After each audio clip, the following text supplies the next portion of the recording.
আসসালামু আলাইকুম। তো আমাদের বাড়িতে আজকের দিন নিয়ে পরপর 3 দিন ইফতারের আয়োজন করা হয়েছে। তো আজকে ইফতারের আয়োজনটা একটু ব্যাপকভাবে মানে বিশাল। আজকে প্রায় 400-500 লোকের আইটেম করা হয়েছে।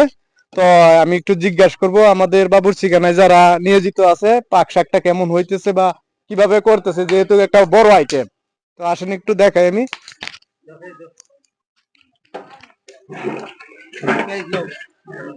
আমাদের উসাগিলার কিন্তু সবচাইতে ভালো রাঁধুনি এবং খুব ভালো রান্না করে। আমরা সবসময় তার কাছে আমরা যাই এবং অন্যরাও যায়। তো ওনার কাছে গিয়ে একটু জিজ্ঞাসা করবো যে আসলে পাক শাকটা কি কেমন হইতেছে, একটু চাচা বলো।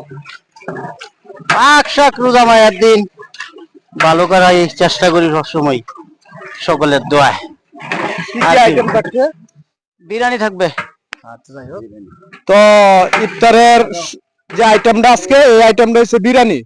যদি আপনারা কেউ দাওয়াত না পেয়ে থাকেন তো অবশ্যই ইফতারের সময় খায়রা বাড়িতে উপস্থিত থাকবেন, কারণ আমরা চাই সবাই ইফতারিটা উপভোগ করি।